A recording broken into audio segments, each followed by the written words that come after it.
Então eu queria que vocês recebessem com muito amor, para começar a primeira vez a conferência de Zascope, a primeira de muitas, pastor Jonas Madureira. Receba com muito carinho.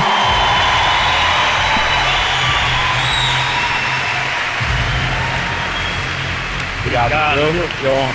Que honra. Que Deus te use poderosamente. Obrigado.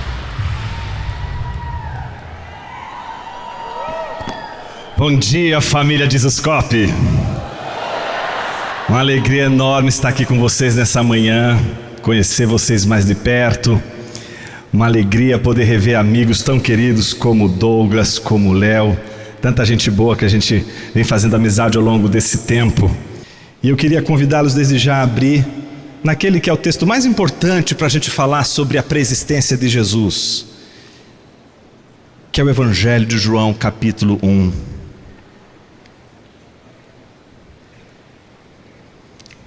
João, Evangelho de João, capítulo 1. Qual é o ensino desta manhã? Um só. E tudo que a gente vai falar aqui é apenas para fundamentar, reforçar, solidificar este ensino. Que ensino é este? Contemplar o Cristo pré-existente é contemplar o Cristo que revela o Deus Trino. Eu vou repetir. Contemplar o Cristo pré-existente, que existe antes da criação do mundo, é contemplar o Cristo que revela o Pai, que revela o Espírito e que revela nele mesmo o Filho. Contemplar o Cristo pré-existente é contemplar o Cristo que revela a Trindade. Diz assim a palavra de Deus: no princípio era o Verbo, e o Verbo estava com Deus, e o Verbo era Deus. Ele estava no princípio com Deus. Todas as coisas foram feitas por meio dele, e sem ele nada do que foi feito se fez. A vida estava nele, e a vida era a luz dos homens. A luz resplandece nas trevas, e as trevas não prevaleceram contra ela. Houve um homem enviado por Deus cujo nome era João. Este veio para testificar acerca da verdadeira luz que, vinda ao mundo, ilumina todo mundo. Ele não era a luz, mas veio para dar testemunho da luz. A verdadeira luz que, vinda ao mundo, ilumina toda a humanidade. O Verbo estava no mundo. O mundo foi feito por intermédio dele, mas o mundo não o conheceu. Veio para o que era seu, mas os seus não o receberam. Mas a todos quantos o receberam, deu-lhes o poder de serem feitos filhos de Deus, a saber, os que creem no seu nome, os quais não nasceram da vontade da carne, nem do sangue, mas de Deus. Vamos repetir juntos. E o Verbo se fez carne e habitou entre nós, cheio de graça e de verdade. E vimos sua glória, a glória como do unigênito do Pai. Pai querido, é por causa do Filho que sabemos que Tu és o Pai de Jesus Cristo, daquele que não quis apenas ser o único filho, mas nos trouxe para tão perto, e nos colocou dentro dele. E é por isso que também tu és o nosso Pai. E te agradecemos, porque tu nos enviaste Jesus para nos colocar nele, para nele também podermos chamá-lo de Pai. E é o Senhor que nós clamamos.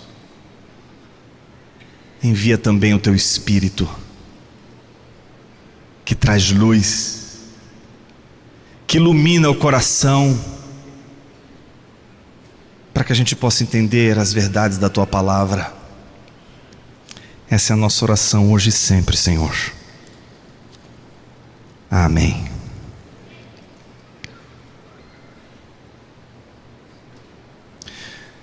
O que a Trindade fazia antes de criar o mundo? Quando um catecúmeno, um candidato ao batismo, fez essa pergunta a Agostinho, ele respondeu assim: preparava o inferno para colocar nele pessoas que fazem esse tipo de pergunta. Óbvio que é uma brincadeira, e Agostinho não continua com essa brincadeira, porque ele vai corrigir e dizer, depois do rapaz ficar talvez assustado, mas fique tranquilo. O que Deus fazia antes de criar o mundo era amar. Talvez para você, simplesmente dizer que antes de criar o mundo Deus amava, pode num primeiro momento parecer uma resposta muito simples, por vezes até simplista, mas eu quero convencer você de que não é uma resposta simples nem uma resposta simplista. É a resposta que inclusive traz para mim e para você a esperança daquilo que Deus fez em toda a história da redenção, nos fazer enxergar que é só no amor que a gente encontra a plenitude. Deixa eu colocar isso em outros termos.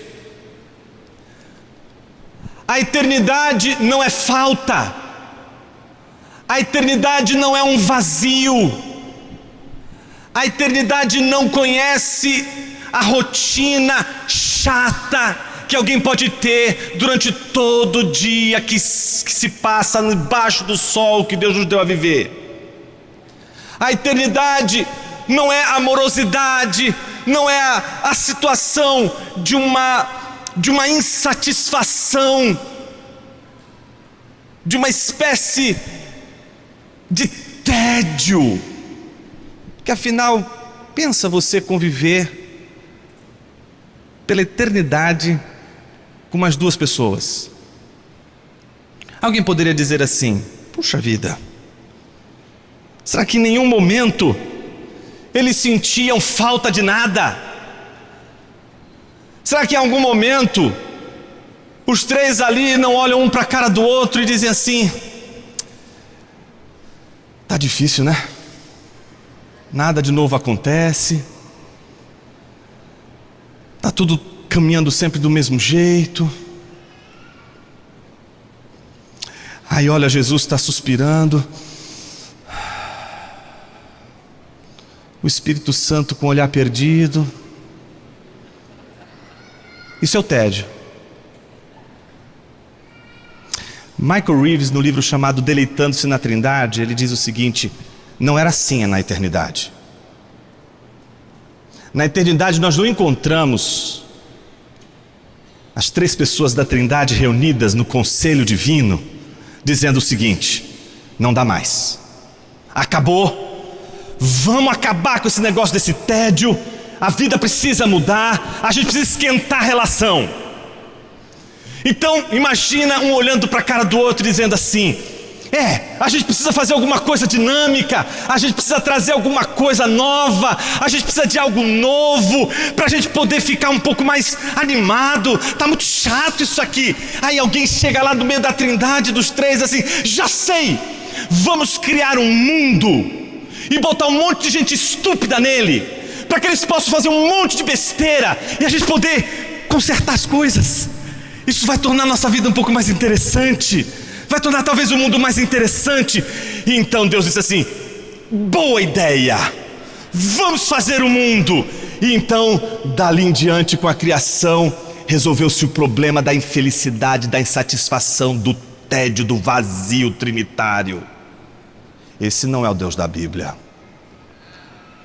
O Deus da Bíblia não sofre de insatisfação. A eternidade para o Deus da Bíblia não é, portanto, falta de nada.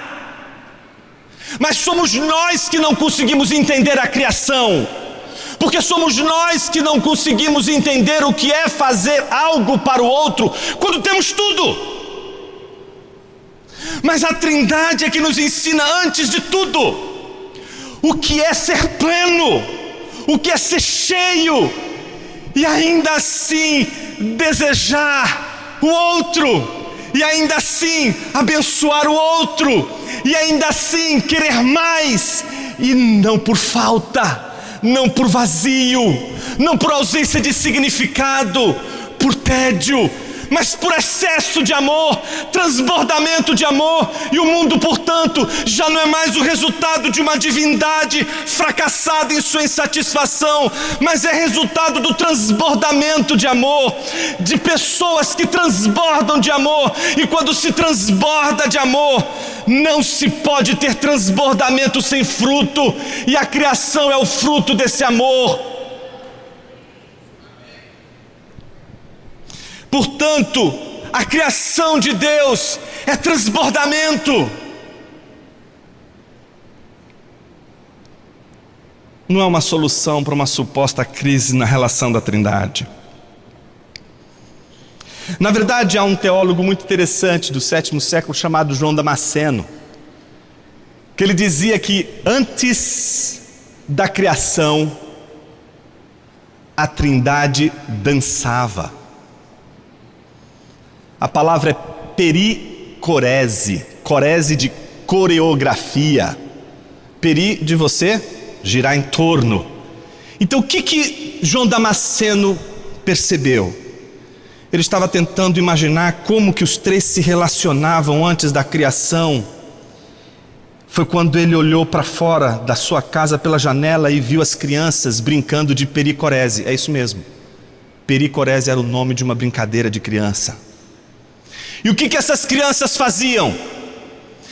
Brincavam de pericorese, que não é uma brincadeira que tem um vencedor. Não existe vencedor na pericorese, porque a pericorese é uma criança que fica no meio, enquanto as outras de mãos dadas giram ao redor dela, cantando músicas.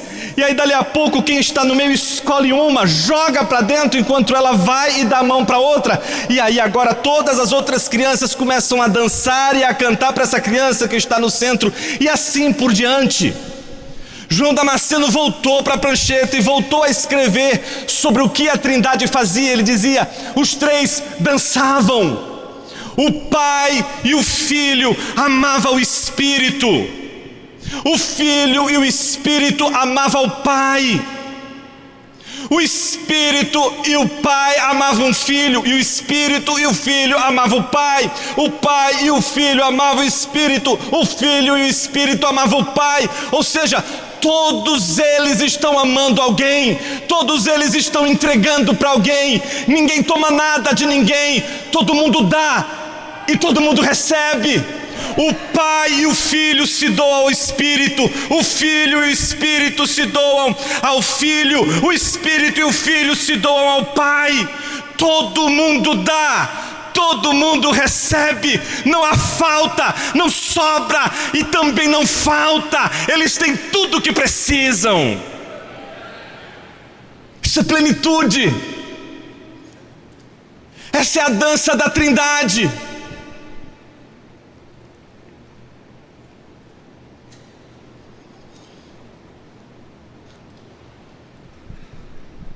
Quando esse amor transborda,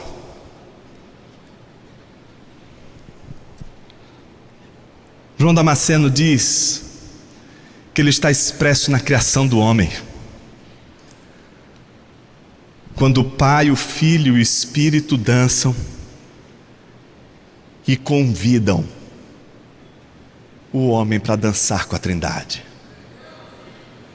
Só que para dançar com a Trindade, tem que aprender a dar, a doar, a entregar o tempo todo.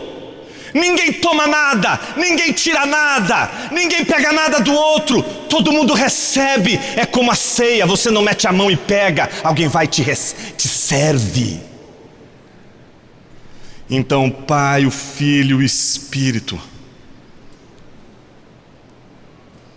resolvem dar algo para o homem. Só que para dar esse algo para o homem, é preciso que antes que o homem exista, eles façam. E o nome disso é mundo. O mundo que Deus criou. A Bíblia diz que no princípio criou Deus os céus e a terra. A terra era porém sem forma e vazia, era tohu vavorro. Tohu vavorro não é uma expressão que diz respeito a mero caos, a uma ideia de sem forma e algo disforme. Não, é algo simplesmente desértico, vazio. A ideia do tohu vavorro em outras passagens da Bíblia é mostrar que é um deserto árido, inóspito, lugar onde as pessoas não é adequado para as pessoas viverem, é um lugar vazio.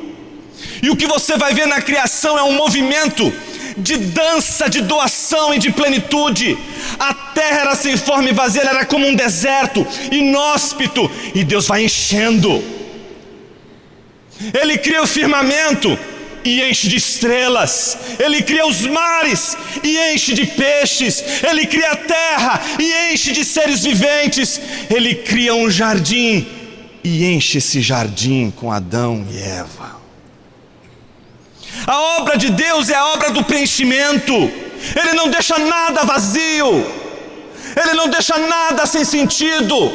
Ele não deixa nada carente. Ele dá tudo o que tudo precisa para ser. Ele é o único que a si se basta. Ele não precisa de nada. Ele é autossuficiente. Ele é e ponto. E além dele, tudo que é por ele, para ele e por meio dele. Tudo que não é ele precisa dele para ser, precisa dele para existir, precisa dele para subsistir. E é assim com os anjos, é assim com a areia do mar, é assim com as estrelas dos céus, é assim com os pássaros, é assim com uma árvore. Nenhuma árvore Deus concebeu neste planeta sem a dádiva, a capacidade de doar. Toda árvore dá um fruto. Olha como a dança da Trindade está na própria criação.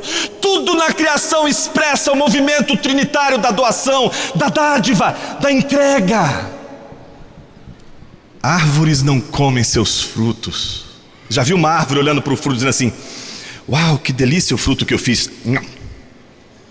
Mas tem um monte de crente safado pensando assim. Vai lá ler Gálatas, acha lindo o fruto do Espírito. E aí diz assim: eu quero o fruto do Espírito. Ô seu animal, o fruto do Espírito não é para você não. Você é uma árvore. Paulo está dizendo que você é uma árvore. Você tem de aprender a olhar para a Trindade. Enquanto você não contemplar a Trindade, você não vai entender que você não foi chamado para tomar, para tirar, e primeiro para receber, mas primeiro para dar, para doar, para entregar, como uma árvore que não come seus frutos, mas que dá o seu fruto. Se uma igreja é cheia do Espírito, uma igreja é como um bando de árvores. E se você provar do Espírito, meu irmão, do fruto do Espírito, não é porque Deus operou em você, é porque Deus operou no seu irmão. Aí o fruto você pode comer. Entende? O fruto do Espírito é uma hora que Deus faz em mim, mas não sou eu que provo desse fruto. Quem prova desse fruto é meu irmão. E se eu não entender isso, eu não vou entender que a obra do Espírito não é a obra de chegar, olhar para você, fazer uma cosquinha na sua barriguinha e dizer assim: ah, garotão, hoje eu pensei em 1000 maneiras de te fazer feliz. Tem um monte de coisa para te entregar. Meramente. A obra de Deus é uma obra em que o Pai ensina, doando, para que os seus filhos aprendam a doar como seu filho não só aprendeu, mas doou. A Bíblia diz que no princípio era a palavra estava em relação a Deus, e a palavra era Deus. Uma das coisas mais difíceis para os crentes hoje é contemplarem Jesus como Deus, por incrível que pareça. Chamar a atenção para a contemplação da pré-existência de Jesus é uma convocação a, em primeiro lugar, entender que estamos diante de Deus. E isso não é fácil de entender, meus irmãos, e muito menos fácil de trazer para a vida. Deixa eu te dar exemplos. Quantos de vocês aqui não dariam um dedo, um braço, uma mão, uma perna talvez, só para entrar num buraco de minhoca? Sabe aquele buraco de minhoca do túnel do tempo, que você volta no passado, só para estar naquele barquinho onde Jesus estava dormindo no meio da tempestade? Você já sabe o final? Você só ficaria ali, deixando os outros já desesperados? Você já conhece a história? Você deitaria ali num cantinho e ficaria vendo e contemplando o seu mestre dormindo no meio da tempestade, não é isso? Porque você conhece a história. Mas você já parou para imaginar que aqueles que estavam diante de Jesus, pensa Pedro, próprio Judas, você não encontra passagens em que eles dobram os joelhos diante de Jesus e dizem assim: Tu és Deus, e começam a cantar hinos diante de Jesus? O que você não faria se você entrasse no túnel do tempo e olhasse para Jesus? Você na hora dobraria os seus joelhos. Todas as canções que nós cantaríamos aqui, nós cantaríamos direto para Ele e diríamos: eu adoro, eu adoro, eu adoro. Você está diante dEle. Mas a Bíblia não diz que ela não diz acerca de nenhum discípulo que chegou ali e adorou a Jesus. A adoração vem depois. E é interessante, uma das primeiras marcas da adoração entre os discípulos começa justamente com Tomé, que duvidou que Jesus tinha ressuscitado dentre os mortos. Jesus vai até ele, e é naquele contexto de dúvida, naquele contexto de um discípulo que não consegue acreditar no testemunho das mulheres, que Jesus vai até ele. E quando ele vê Jesus e vê as chagas de Jesus, pela primeira vez um discípulo dobra os joelhos e diz: Tu és meu Senhor e meu Deus. A igreja vai adorar Jesus como Deus na descoberta que ela mesma vai fazer deste Deus encarnado, que é encarnado primeiro como pressuposto, porque antes existia. Temos, portanto, a divindade de Deus, temos o ser de Deus na expressão de Jesus. Jesus é Deus. Essa é a primeira coisa importante.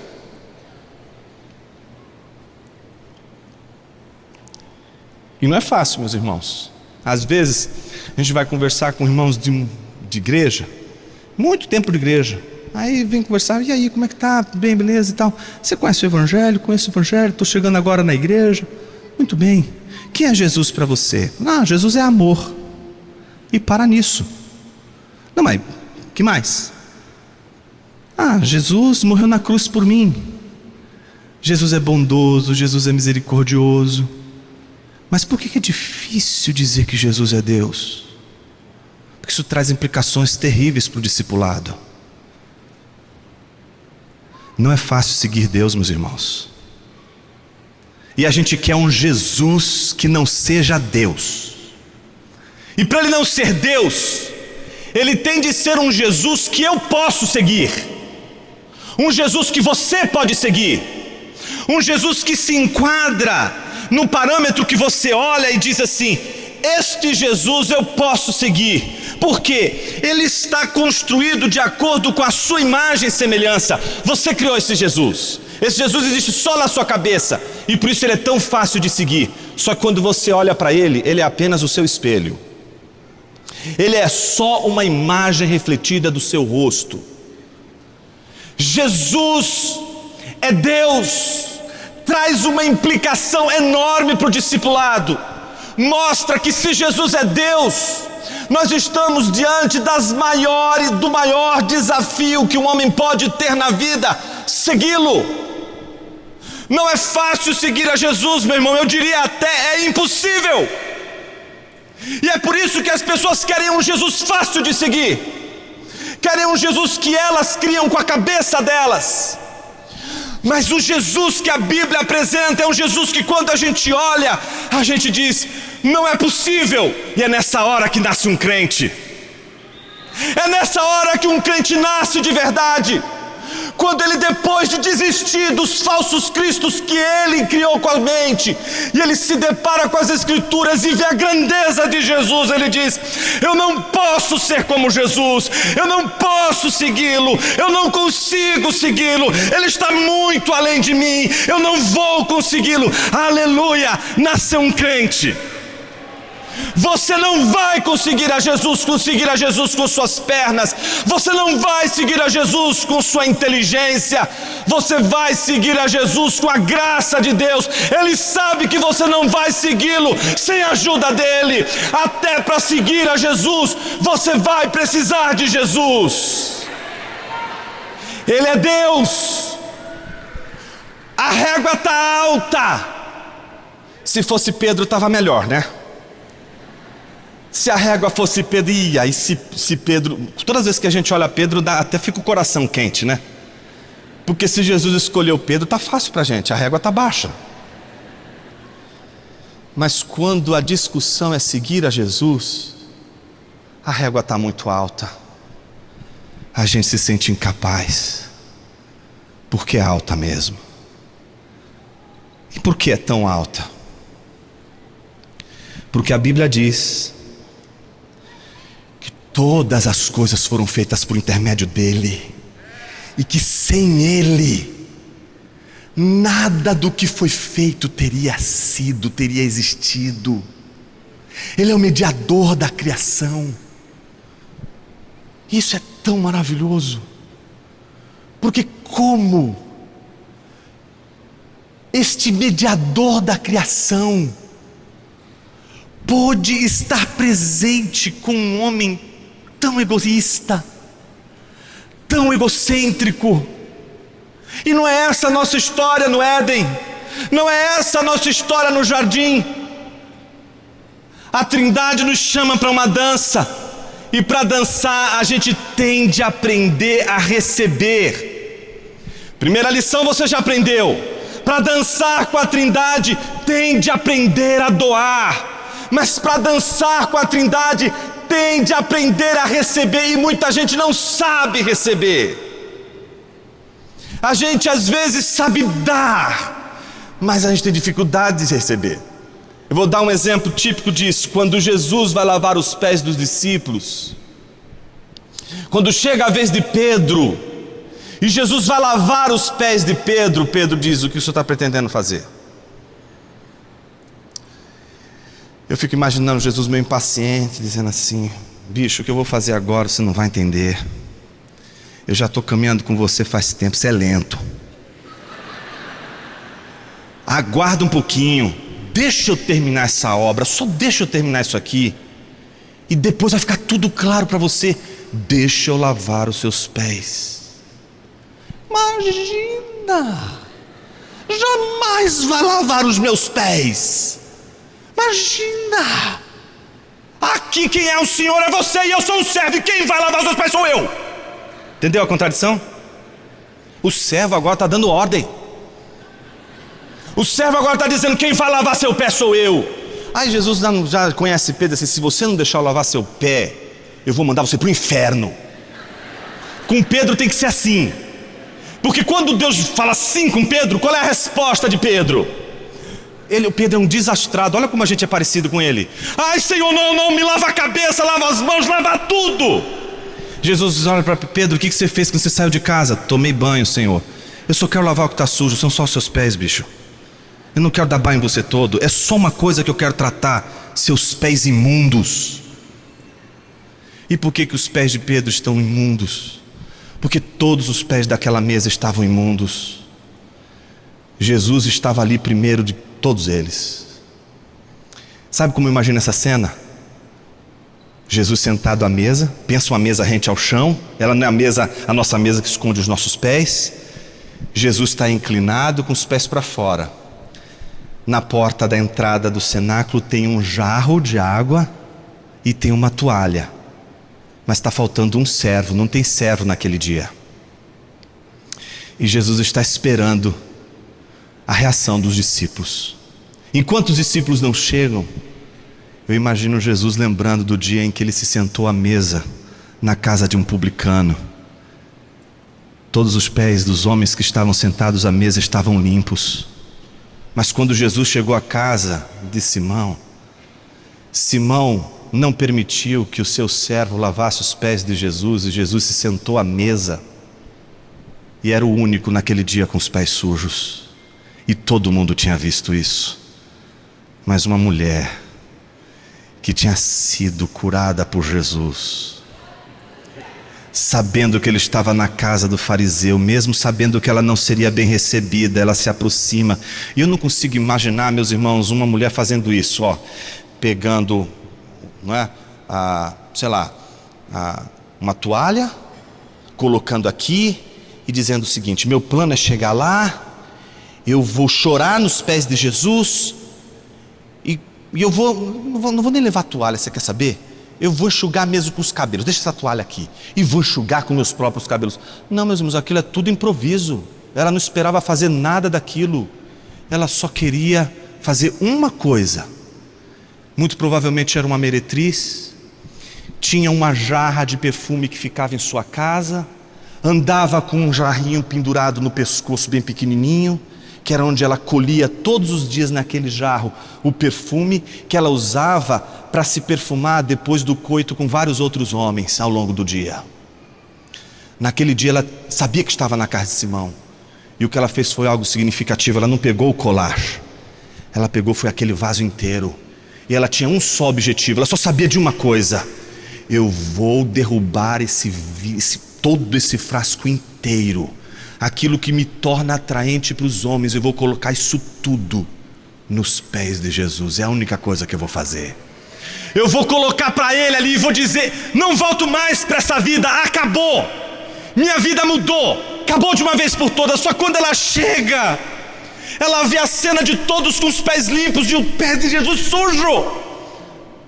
Então ela dobra os joelhos e começa a chorar copiosamente. Ela chora tanto,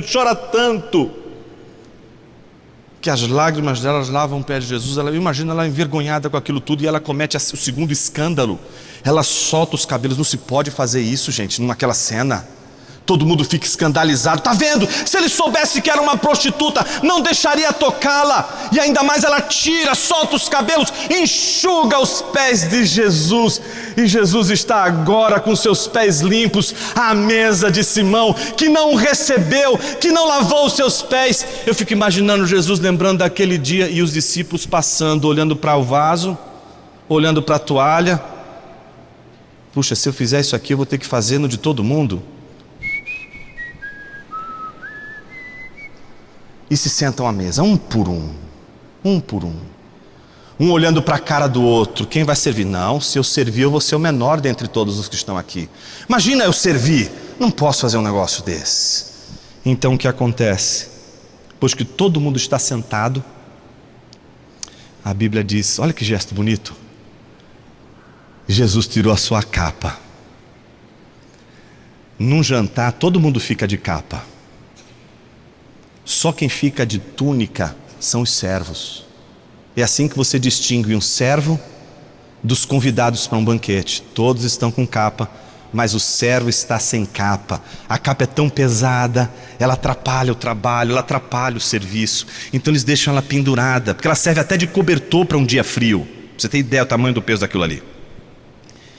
Então Jesus vai, eles não estão entendendo nada. Eu só fico imaginando quando Jesus pega a água e pega a toalha, um olhando para a cara do outro, dizendo assim: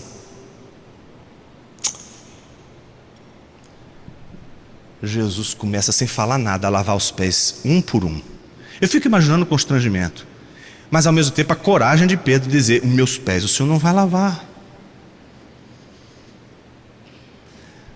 Quando Jesus diz a Pedro: se você não permitiu lavar os seus pés, você não tem parte comigo. Jesus está ensinando a Pedro como é que ele sempre existiu, mesmo antes da criação.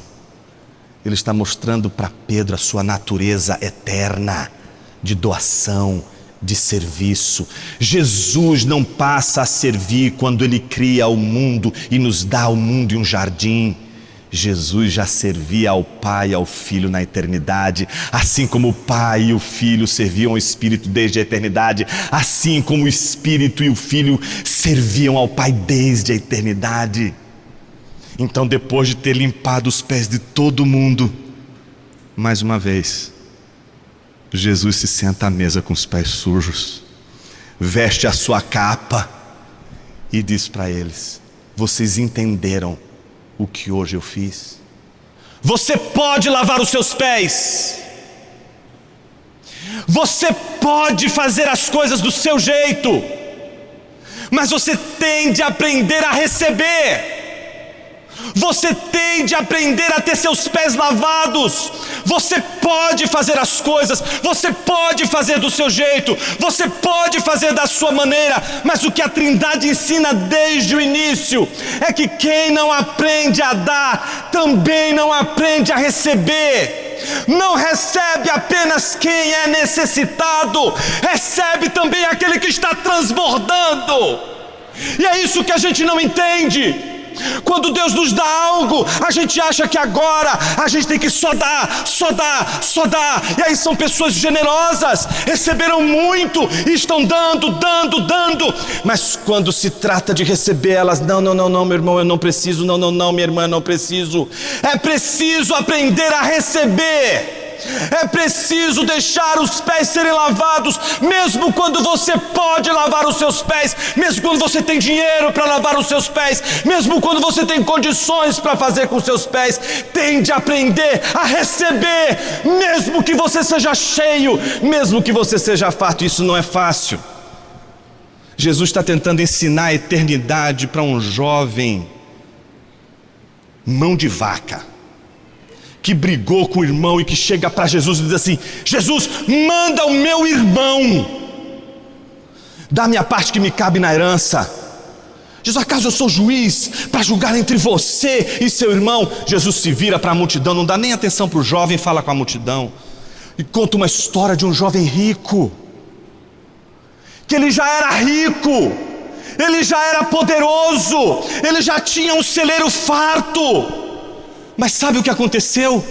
Ele não fez nada de extraordinário, ele não fez uma campanha, ele não fez um empreendimento, ele não fez assim: nossa, minha empresa está indo muito bem, está muito cheia de coisas aqui, está tudo repleto, está próspero, etc. Mas eu acho que eu posso dobrar isso aqui. Tive uma grande ideia, vou atacar aqui e pronto, e aí acontece. Não, a Bíblia não diz isso. A Bíblia diz que ele já era rico e a terra dele deu ainda mais. E em vez de ele se alegrar com o que ele recebeu, a Bíblia diz que ele tratou aquilo como um problema. Como é que eu vou fazer para agora colocar isso tudo dentro do meu celeiro? Não cabe. Eu vou construir um celeiro maior para poder abrigar mais. Para ele se tornou um peso. Só que o texto inteiro não mostra ele conversando com uma pessoa, é ele falando consigo mesmo, ele olhando para eles assim: e agora? O que você vai fazer? A terra prosperou e você não esperava. É verdade, eu não tinha pensado sobre isso. O que você vai fazer? Cara, eu acho que você tem um grande problema, mas você precisa dar um jeito. Por que você não destrói todo aquele armazém e dobra ele? Cara, é verdade, acho que eu vou fazer isso. Cara, muito bem, você já trabalhou tanto, você agora tem que se alegrar com tudo isso. Vai, seja feliz. Um homem ensimesmado, vive só para si mesmo, é autoabsorsivo, ele não consegue se bastar, e por isso ele quer se engolir se fosse possível. Termina sozinho. Jesus disse: louco, essa noite perderão a tua alma. E olha o que Jesus diz: e para quem você tem deixado tudo isso?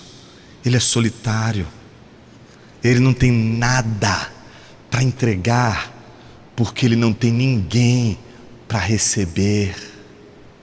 Somos péssimos em fazer amigos. A gente é a civilização do network. A gente faz amizade com pessoas que são interessantes para a gente, que podem contribuir para os nossos negócios, que podem contribuir para a nossa missão, para o que a gente está fazendo. Meus irmãos, se Jesus fosse fazer amigos assim, a gente estava lascado. Ainda bem que a lista de Jesus é maravilhosa. Ele começa uma lista com Judas e termina com Pedro, começa com Pedro e termina com Judas, não é uma lista muito boa. Então a gente olha para Jesus e diz assim: Jesus, o Senhor tem um dedo podre, não é possível. Amém, meus irmãos, você está aqui por causa desse dedo. Ele não trabalha com a categoria da escolha pelos melhores e piores. Ele não disse assim: qual é o pior que existe nesse mundo? Quais são os melhores deste mundo? Ele não trabalha com essa categoria. Ele não faz como você faz. Com os piores eu quero do lado, eu quero os melhores. Não, ele não faz isso. Mas ele também não vai inverter como alguns fariam para lutar contra a sua sanha e egoísmo, dizer eu vou escolher os piores. Não. Os melhores também precisam. Todo mundo precisa, rico, pobre, todo mundo precisa. É isso que Jesus está ensinando. Porque o evangelho é sobre dádiva. Mas o que acontece no jardim? Aquela árvore não poderia ter sido feita senão por meio de Jesus. E a ordem era a seguinte: de todas as árvores desse jardim você pode comer do fruto, mas desta aqui não. Então está dada a dança. Ele pode comer de todos os frutos porque a Trindade doou para o homem. Agora o que o homem precisa fazer? Doar para Deus. E ele doa para Deus em obediência, ele doa para Deus cuidando da terra, ele doa para Deus cuidando do jardim, ele faz o que lhe apraz, mas o que apraz ao Senhor sobretudo. Mas esta aqui não, esta árvore você não põe sua mão. O 10º mandamento foi o primeiro pecado que o homem cometeu. Ele cobiçou primeiro o que não lhe tinha sido dado. Quem não sabe receber, não sabe dar. Ele recebeu tudo. Mas olha a nossa miséria, meus irmãos. Mesmo tendo tudo, a gente quer mais e mais. Deus está ensinando: eu tenho tudo desde a eternidade. Eu tenho tudo o que eu preciso, eu tenho Filho, eu tenho Espírito. E Jesus está dizendo: eu tenho Pai, eu tenho Espírito. E o Espírito está dizendo: eu tenho Pai, eu tenho Filho. Nós temos tudo o que precisamos. A gente tem um jardim, a gente tem Deus, mas ainda assim a gente sente vontade de ter mais.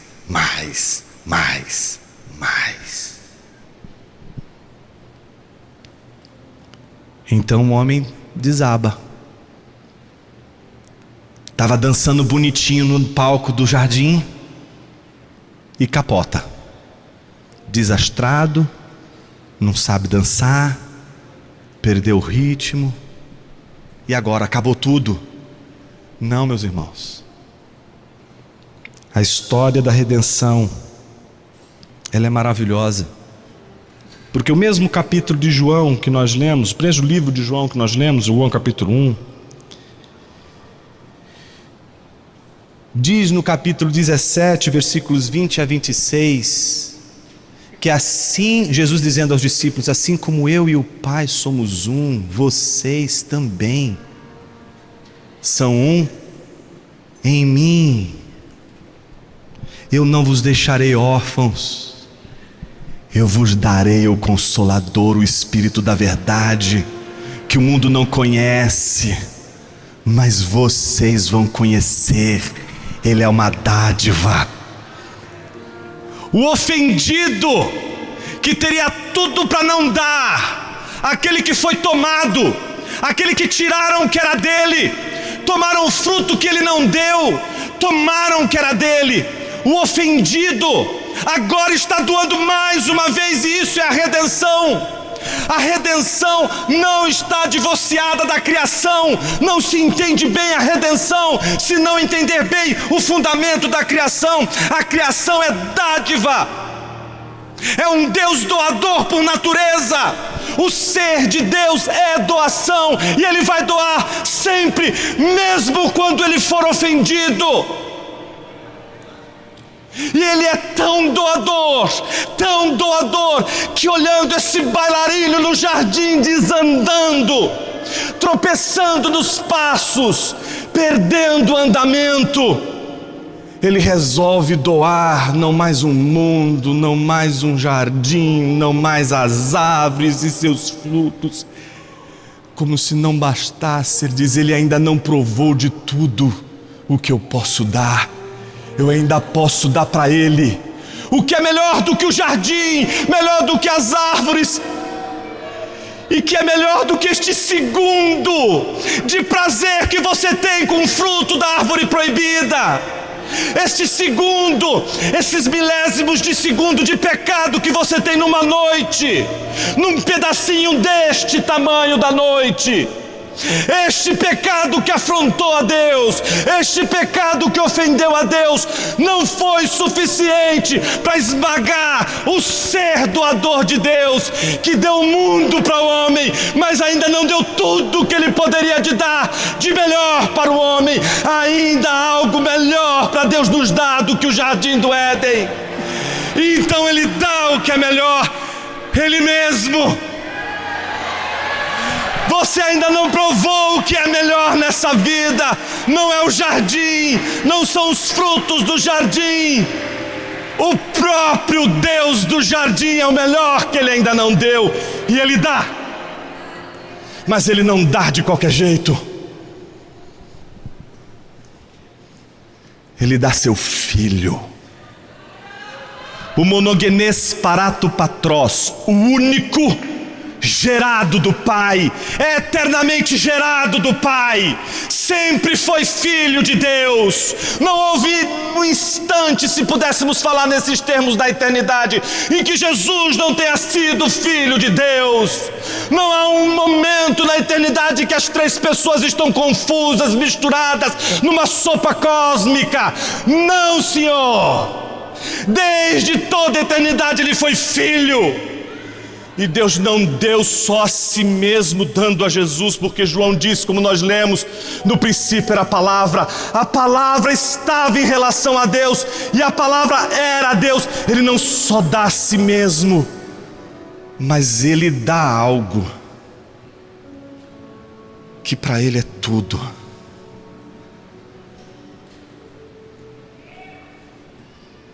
Se você perguntar o que é mais importante para o Pai, Ele nunca vai ser um idólatra, porque o mais importante para o Pai é o Filho e o Espírito. Se você perguntar para o Filho e para o Espírito o que eles mais adoram, mais buscam nessa vida, eles vão dizer o Pai e o Espírito. Jesus vai dizer o Pai e o Espírito, e assim por diante, cada uma das pessoas da Trindade. Então o que o Pai faz não é dar um mundo para você, é dar tudo o que faz sentido para Ele.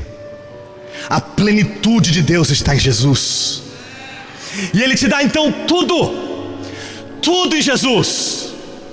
Minha pergunta para você é uma só: o que mais te basta? O que mais te falta? Se você já tem tudo o que Deus quer para a eternidade, e que Ele sempre teve, mas que pelo menos no instante da cruz Ele precisou ouvir o Filho dizer: Pai, Deus meu, por que me desamparaste? E assim o faz, não porque Ele não ama mais o seu Filho, mas porque agora no Filho está também aquele dançarino desastrado. Fomos crucificados com Cristo naquela cruz. Você tem de se ver pendurado naquela cruz. Porque se você não se ver pendurado naquela cruz, você vai ver o velho homem pendurado numa cruz dizendo para você: piedade de mim, me dá só um pouquinho de água. E aí você vai ter piedade do velho homem pendurado na cruz com Cristo, e vai dar água para ele, vai dar comida para ele, e ele não pode ser alimentado. Seja intolerante com ele como os homens foram com teu Senhor. Dê fel ao velho homem pendurado no madeiro, mas não lhe dê água. Não alimente aquele que não sabe dar e só sabe tomar, cobiçar, tirar. Não vos deixarei órfãos, enviarei o Consolador. Como que a gente termina? Com isso aqui, ó. O que é isso aqui, ó? Consegue ver o que está aqui em cima de mim, apontando para mim?